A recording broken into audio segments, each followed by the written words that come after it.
We started the NCPA in 1983, and at that time we were the new kid on the block. And there were already large think tanks in existence that all of you have heard of and know about. But we were the first think tank in the United States that really got interested in the idea of privatization. And so we made contact with the Adam Smith Institute of London and our friends Eamonn Butler, who's with us today, and his colleague, Madsen Peary. And we said, we want to bring Margaret Thatcher's techniques of privatization to the United States. And so we asked Madsen to write a book on Margaret Thatcher's 21 techniques of privatization, how you move services and assets from the public sector to the private sector. And then we held in 1984 a conference in Washington, D.C., and we invited all our friends in the think tank world. And we basically introduced them to Margaret Thatcher's ideas. And the second book we published that year is this book, which is the conference proceedings of that conference. It's called Privatization. And these two books together really introduced the idea of privatization into the United States. Now, at the federal level, not very much happened during the Reagan years, and we may have privatized one or two small enterprises. But it was at the state and local level that the privatization movement really took off, and there it's been very, very aggressive and very, very significant. And our speaker today was very much a part of that effort, and he helped us accomplish something very important to the United States. So he's already had a major impact on your life here in Dallas, even though many of you don't know it. Eamonn is, with his colleague, Madsen Peary, the co-founder of the Adam Smith Institute of London. He's the author of many books. His latest book is about Milton Friedman. He's got it with him, and he'll sign it if you want to get a copy of the book after his talk today. Let's give a warm Dallas welcome to Eamonn Butler. Thank you very much, John. One of the many qualifications I have, which John missed out of his introduction, I have to say, and perhaps the most important qualification regarding this audience is that for those 30-odd years that I have known John and the National Center for Policy Analysis, I have always regarded them as excellent friends, and I am proud to have been a friend and an admirer and a supporter of John Goodman and the National Center for Policy Analysis for over 30 years. I think John and I probably first met when the Adam Smith Institute had organized a conference in Windsor Castle. We have some pull over there, you know. And we wanted somebody to come over and talk about health reform, and John was really the leading person on our side to do that. And so this fresh-faced kid arrived and told us about healthcare reform. And I thought that he was one of the freshest, the most articulate, and the most effective people on our side that I've ever met. And throughout all of those 3 decades, I have absolutely no reason to change that opinion. What a great man John Goodman is, ladies and gentlemen. And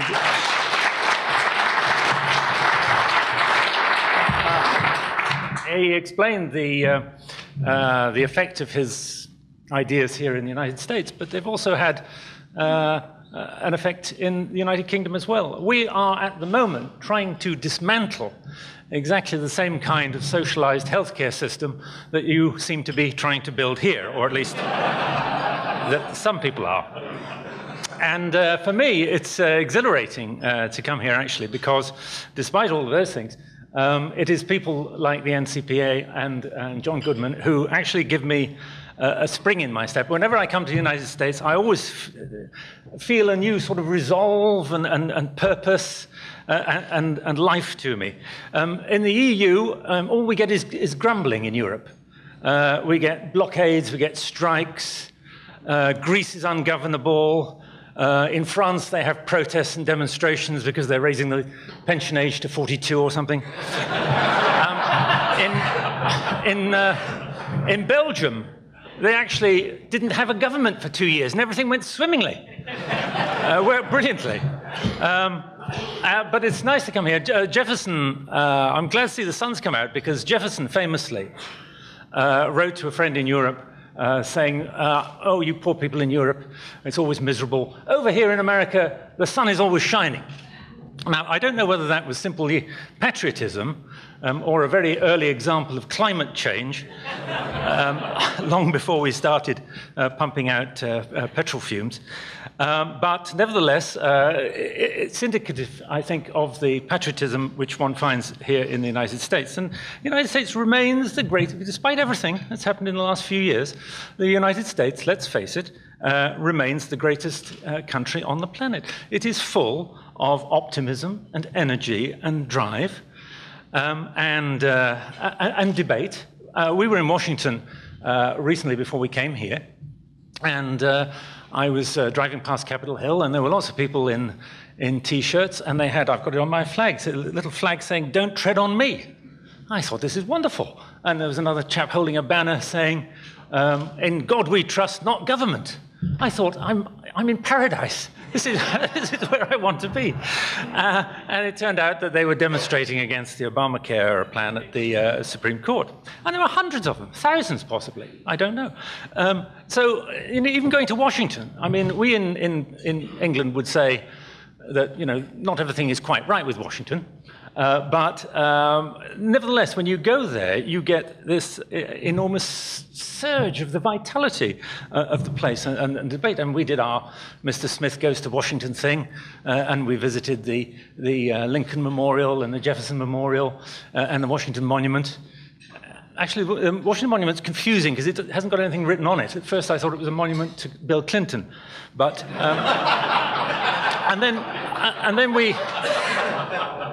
and then we went down to Mount Vernon. And when you go to Mount Vernon, you are struck with, it's a comparatively modest farmhouse owned by this man who could have had enormous power. He was, of course, offered what was effectively a crown of the United States.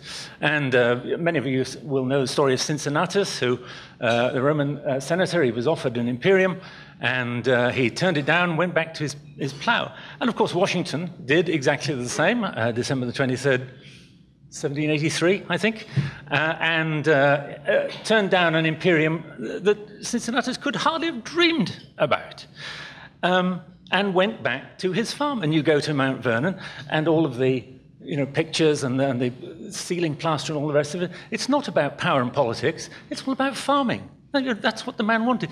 Don't you, my friends, do you not yearn for the days when people of stature and fundament assembled in Congress to decide the rules and principles and laws by which a nation should be governed, and then couldn't wait to get back home to the farm and do a proper job? Don't you just yearn for those days? Now, of course, we've got a paid political class, which, of course, has erected a multitude of new offices, sent hither swarms of officers to eat out our substance. You've heard it all before. And it's easy to get angry with that. It's easy to get angry, I think, when politicians think themselves bigger than the people they serve and the institutions that they are passing through.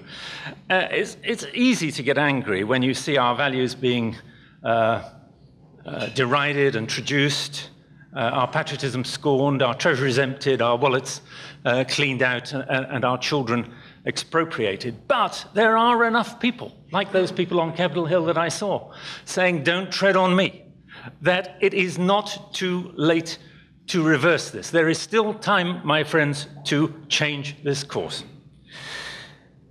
We must, I think, believe this, because it's when we're optimistic that we win. Margaret Thatcher was famously optimistic, famously confident of her own abilities and the correctness of her own ideas. Lord Carrington once was asked what would happen if Mrs. Thatcher was run over by a bus. He shook his head and he said, "No bus would dare." And then, of course, you've got the optimism of Ronald Reagan as well on this side of the pond. Now, economists tend not to be very optimistic people. It is, after all, called the dismal science. They tend to be a gloomy bunch. But Milton Friedman, who I had the great pleasure of knowing over many years, was very different. He was the consummate optimist. He was only about that high. He had one of our ties and it came down to his knees. But he was a consummate optimist, and he was justified in that optimism, my friends. He was justified in it because he knew that liberty and free markets are better than serfdom and socialism. He knew that however dark the times might look, those ideas would win through. And they did. Alan Greenspan, former Fed chairman, said famously of Milton Friedman, there are very few people, he said, over the generations who have ideas that are sufficiently original to materially alter the direction of civilization. Milton is one of those very few people. He materially altered the direction of civilization in a direction which you and I, ladies and gentlemen, would definitely approve of. And so that's why, as John said, I've written this little book about him. It's very simple. There's no long words. I have no, really, no, this is true. I have a rule of thumb. A word in a book shouldn't be any longer than that. If it is, then that's it. It doesn't work. So, try to make it simple. Actually, I've tried to make it so simple that even politicians could understand it. There aren't any politicians in the room, are there? So I'll gladly sign some afterwards. Yeah, buy one, buy two, take one home and read it to your cattle. They'll find it very calming. But Friedman, really, his career started in the 30s and 40s, and really from the 30s to about the 80s, the world was dominated by the ideas of planning and government and control. But partly as a result, well, significantly as a result of Friedman's efforts, new ideas came to dominate. Friedman's ideas of open trade and of capitalism and of freedom. And these are now actually part of the everyday life of billions of our fellow human beings across the planet. And that is no mean achievement. Let me give you some examples. I visited post-Soviet Estonia. The Russians, my wife and I were there, and the Russians were still there. They hadn't quite left. And the place was dreadful. There was nothing to buy in any of the shops, literally. It was just awful. And there was this, I remember there was one place which used to be, clearly before the Soviets, a magnificent fish shop. And it had this big marble counter, the length of that wall. And a beautiful place.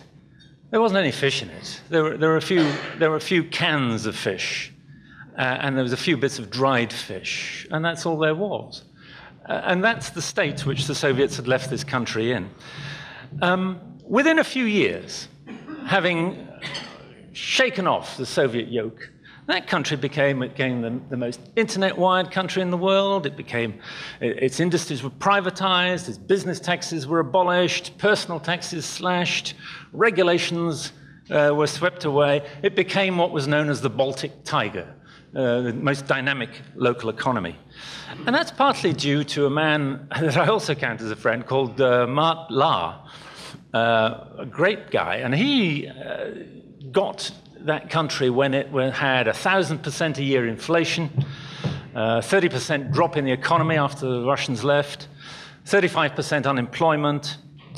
And what did he do? Well, he explained to me that when he was in opposition, a young economist, the only book from the West that he could get his hands on was, for some reason or other, Free to Choose by Milton Friedman.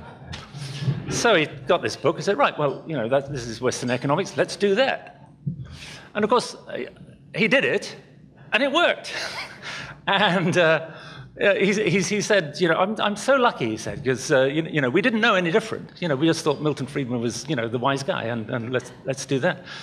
I didn't have any other economists, he said, to be able to tell me that it couldn't be done, that Milton Friedman's ideas could not be put into practice, which unfortunately you have in America and we have here in the United Kingdom. So you can, through applying Milton Friedman's ideas, change a country. Even China, Friedman was again, after Mao died, invited to China. He met with Deng Xiaoping and was invited to lecture on market systems. And okay, well, the Chinese haven't gone the whole hog. They haven't done free to choose, but they are opening up their economy to trade and internal commerce, and they're sweeping away regulation. And that has improved the lives, ladies and gentlemen, of hundreds of millions of people. I went to China, and you can see people living in abject poverty. But now you go to the cities, and they're as rich as we are, in some cases richer. India, too, the fastest growing economy on the planet. Literacy, life expectancy, all of these things have boomed. Gary Becker, the Nobel economist, said that the people of India and China may not realize it, but the person they are most indebted to for the improvement in their lives is Milton Friedman. And that's absolutely right. Even in Chile, in this side of the world, after Allende left the country with hyperinflation and economic and social breakdown, it was people who had trained under Milton Friedman who went over there and reformed the economy. They cut trade tariffs, they personalized the pension system, they privatized farms, they stabilized the currency, liberalized the financial sector, and now Chile is Latin America's most open, most dynamic, most competitive, and most prosperous economy. These are the ideas of Milton Friedman. It's his ideas that have made the difference. So, my friends, all over the world, we see the benefits of freedom and prosperity that have followed the adoption of Milton Friedman's ideas. And Friedman was involved in all of the pivotal intellectual conflicts and debates of those years from the 30s to, well, when he died in the 90s. He was born into the New Deal. He lived at a time when it was simply assumed that we should have fine-tuning of the economy, as it was called, and central planning. When the ideas of Lord Keynes dominated. Somebody was just telling me that they were at college and they didn't realize it was a sort of Keynesian school, but I think, for many years, all schools were Keynesian schools. And she went home and told her father, "Hey, Dad, I've just discovered we don't have to repay the national debt." Well, you do have to repay the national debt, but one of the ideas of Keynes and in particular his followers was that you could just spend your way out of trouble. You could spend your way out of a depression. Well, no, we know now that you can't do that there is a price tag to these things. So he lived through all of those things. He lived through the Soviet Union, not only producing communism in its own country, but exporting its socialism to Southeast Asia, to Latin America, to many parts of Africa. For many years, I remember as I was growing up, it was just assumed that these socialist ideas were the future. That was the way the world was going. That was the trend, that there was no going back. Well, what we discovered is there was no going forward, that these ideas, when the Berlin Wall came down, we could see what was behind it, and it wasn't very pretty, and one felt, so sad, really, for the people who had been forced to live under that regime for so many years. But these were the debates that existed in Friedman's time, and he joined that debate with enthusiasm. He was not a downer. He was a real optimist, and he would loved to engage people in argument. There was nothing he liked better than having a good argument with people. He was always smiling. He was a natural communicator. Those of you who've seen his TV series, Free to Choose, will realize that. That was all done with no scripts. They just, took him off to Hong Kong, and he'd just talk about what's happening in Hong Kong. And he took the cameras to a sweatshop, and he said, "This is just like the sweatshop my mother used to work in New York." She was a Hungarian immigrant, and she knew that she wouldn't be in that sweatshop sewing garments forever, but it gave her the start, and she would not have anything gainsaid against that system. It gives people a start. Of course, Friedman's best known for his fight against inflation and his famous dictum that inflation is always and everywhere a monetary phenomenon, which is a sort of swank way of saying governments really ought to take a lot more care over our currency, which is true. We have quantitative easing in our country, and you have, I think, something the same in yours. And it's as if we could all escape our debts by simply printing more money. It's a very funny idea. I wish I could do that. I wish I had in the basement a printing press and I could just spend my way out of debt. That would be really great. And of course, what happened after the war with that sort of Keynesian approach is that the public finances gradually, not immediately, but gradually, the public finances spun out of control. And there was just no way of keeping the cap on. You had wild inflation. By 1994, world inflation had reached 29%. That's an average, right? Average inflation in the world was 29%. By 2004, when Friedman's ideas had really started to be listened to, it was just 3%. That's the difference that he made to people's lives in the economic sphere. As I said, he was the son of Hungarian Jewish immigrants. He was born in Brooklyn in 1912. Luckily for him, his parents spoke English at home. They insisted on speaking English in their new country. And that served him very well. He won a scholarship to Rutgers, entered Chicago as a young economist in 1929, just as the crash was unfolding and everybody was trying to explain the crash and what had gone on and all the rest of it. After the war, he published a famous little pamphlet called Roofs or Ceilings, which was a tirade against rent controls. And he did some work on occupational licensure, which said that the people who gain most from all of these certifications of your licensing doctors and lawyers and all the rest of it are the doctors and lawyers themselves. I'm sorry, I've just offended half the audience, but that was his view. And his view was always that economics shouldn't be about polishing little academic and mathematical models. It should be about trying to understand the real world and changing it for the better. The Keynesians, as I'd explained, thought that money wasn't important. Friedman showed that it was absolutely vital, that your country will never prosper, your economy will never stabilize if you are simply printing money all the time, because then money will lose its value. Like anything else, if there's too much of it, it becomes cheap. And Friedman demonstrated this. He published a huge monetary history of the United States. One of the examples that I always remember was he took the example of the, well, I was going to say the Civil War. You might call it something different here. But when there was a huge inflation in the southern states, but when the northern soldiers overran the place where the South kept its printing presses, so they couldn't print any more money, the inflation in the South stopped in a matter of about 4 months.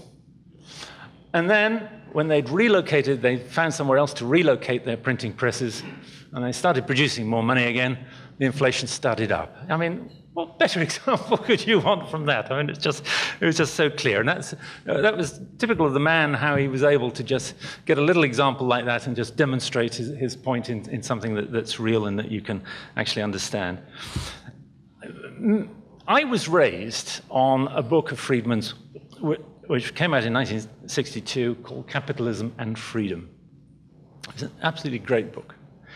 And it showed the dignity and genius of individuals, not of governments, but of individuals, and the importance of that liberty and the importance of diversity in making progress.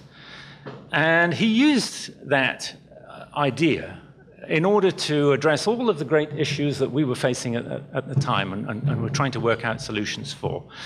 The economy, trade, education policy, even discrimination and poverty, all of these things.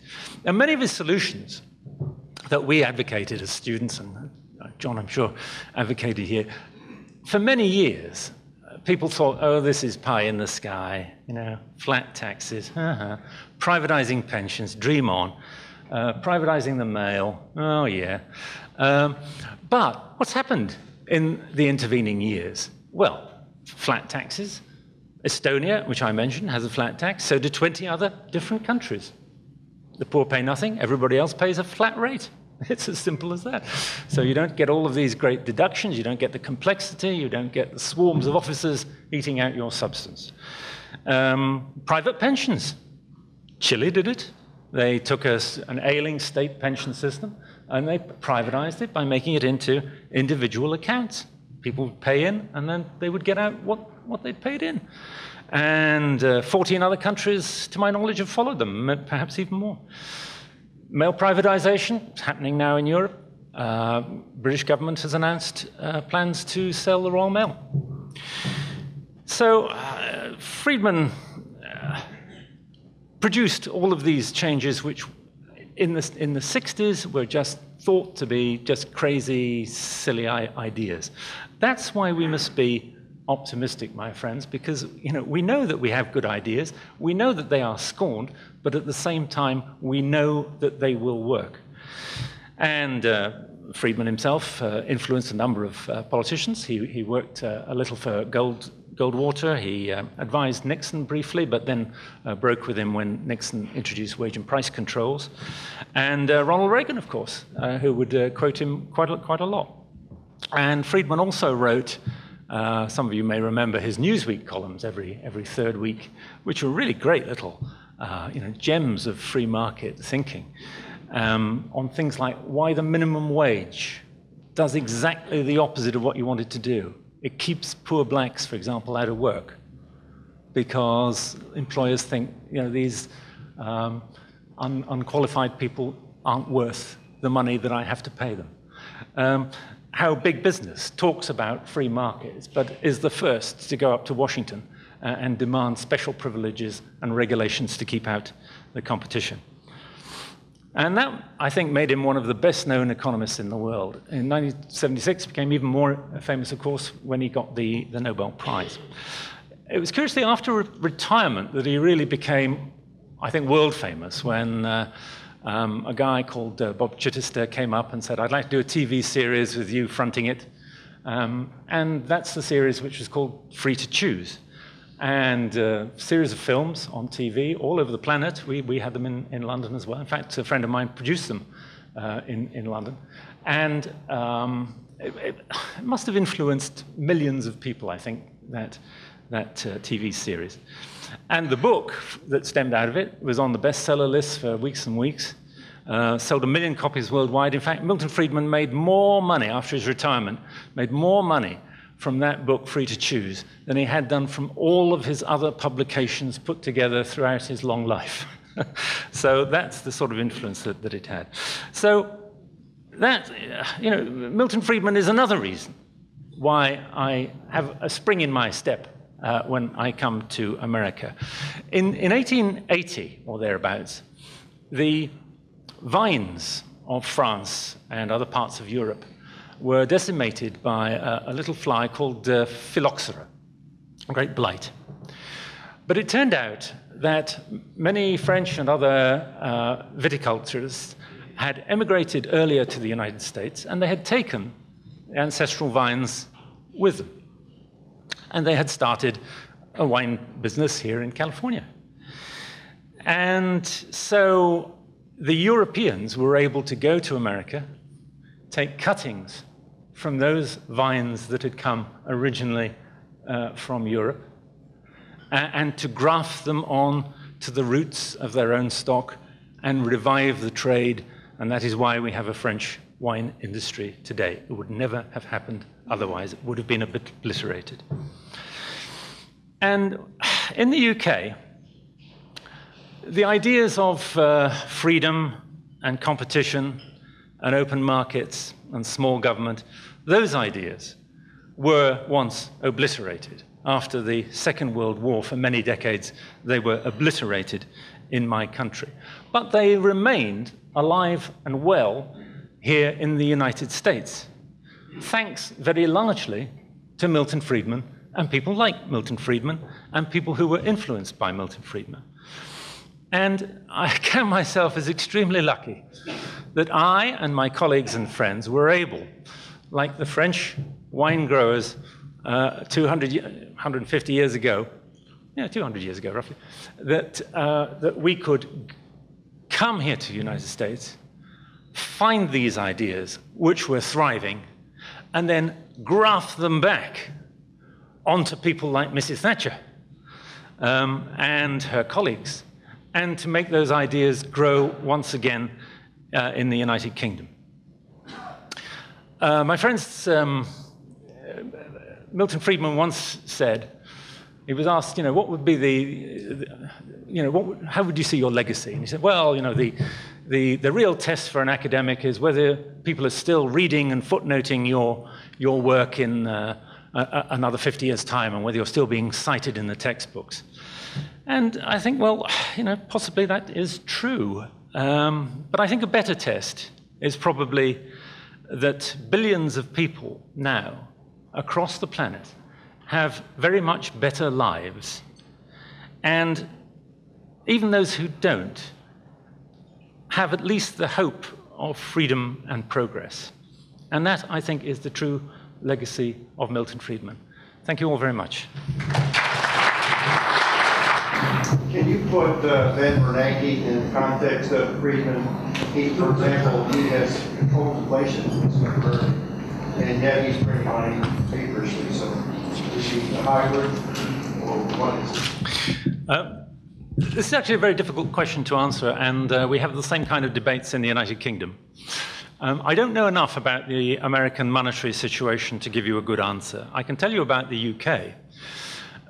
In the UK, we think that the financial crisis in the UK, certainly, was a crisis of our own making. It was a crisis of government's making. That for years and years, they had inflated the money supply. We had very low interest rates. Everything was booming. It was a great party. And like every great party, you have a great hangover afterwards. And what do you do in response to that? Well, a lot of people take a hair of the dog. But that may cheer you up for a little while, but unfortunately, it actually makes the whole thing worse. But at the same time, we had a situation where the Bank of England was originally expanding like this, and then suddenly put the brakes on. And so the banks basically ran out of money, and the banks stopped creating money. Banks create money. And therefore, what's the solution to that? Well, Friedman says that your money supply should be stable.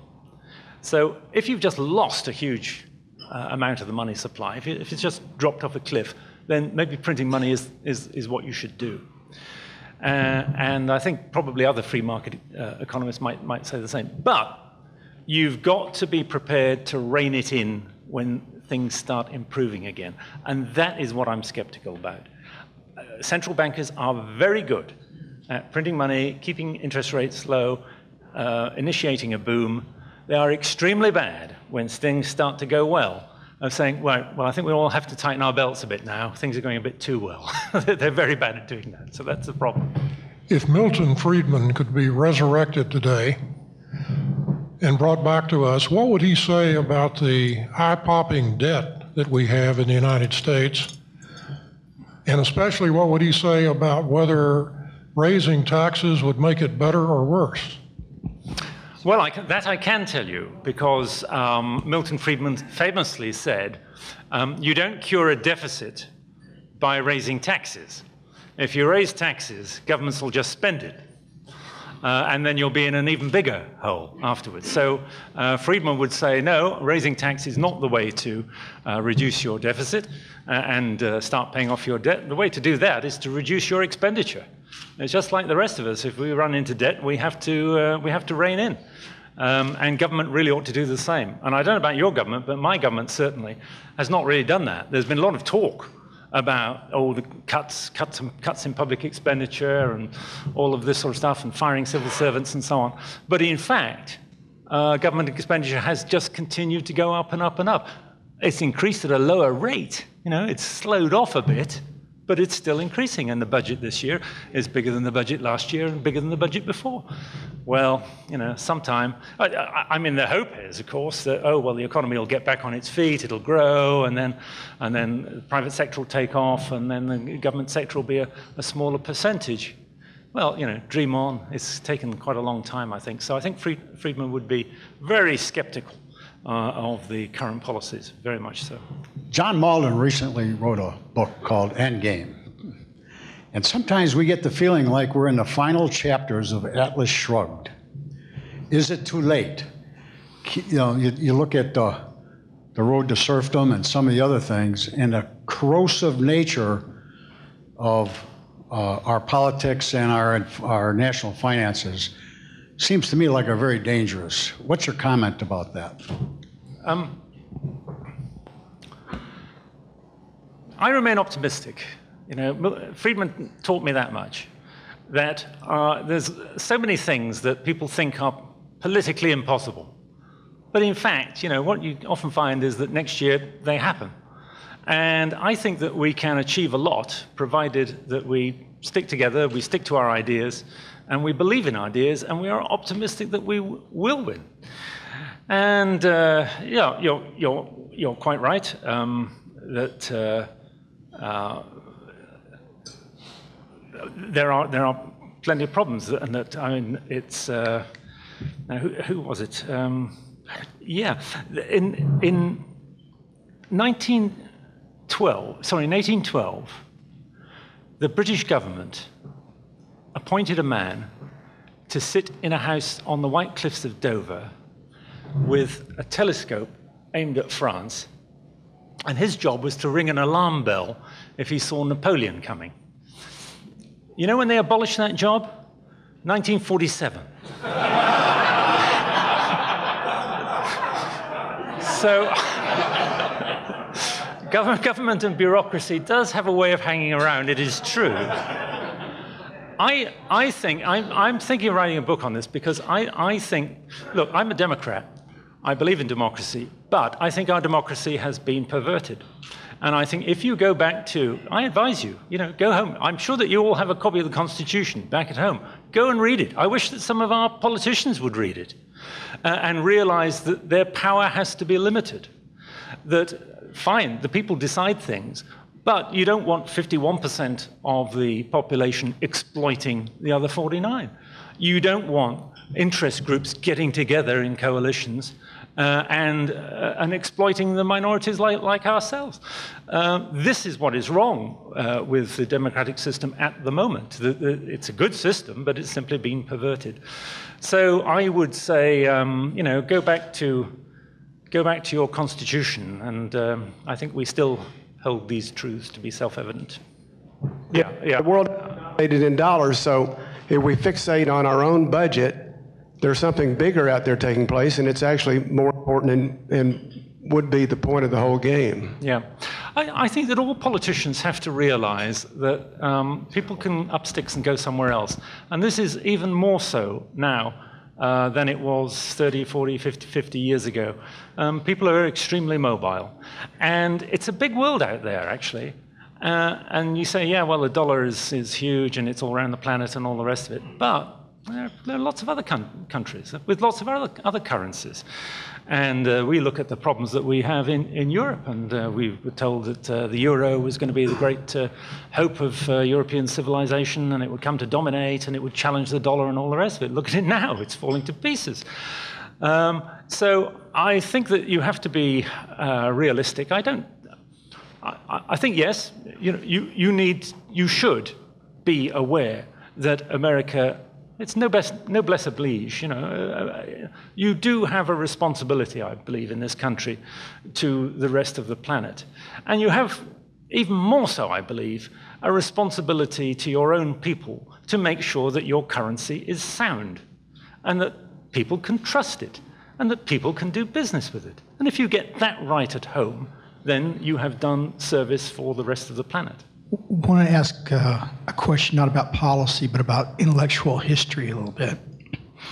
I'm wondering if you know about any exchanges of ideas or collaborations or discussions between, I think there are a number of great minds in this room who've done some influence, but maybe the three greatest free marketeers are Milton Friedman, Frederick Hayek, and Ayn Rand. And I'm wondering if they had dealings with one another, if you know that, and how they influenced each other. Well, Rand I never knew. I did know the others. And what can I say? I think Friedman and Hayek were certainly not exactly influenced by each other, but I think they were honed on each other. They did have different views. On the financial crisis, for example, Hayek believed that the cause was too much credit, and Friedman believed it was printing too much money, and they had arguments about that. And Friedman, again, was, I think, much more of a sort of academic, scientific kind of person than Hayek, and said, well, all you've got to do is cut the money supply and everything will be fine.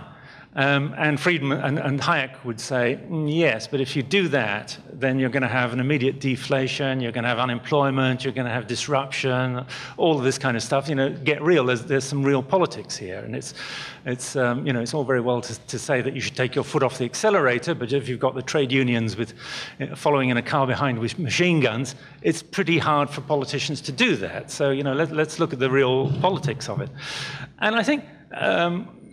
Rand I can't speak for, but I have been impressed. I mean, we have just started in London to organize, my institute has just started to organize an annual Rand lecture. And it is amazing how many people you come across who are believers in what we believe, who discovered it through reading Ayn Rand. I think they're terrible novels with wooden characters and, you know, implausible plot. But at the same time, you've got to hand it to the old girl that so many people, as somebody said, it usually starts with Ayn Rand. And there's so many people who've done. With me, it started with Milton Friedman. Then I graduated to Hayek and Road to Serfdom and all of these things. These were all great minds. And I just wish that any one of them was alive today. Thank you very much.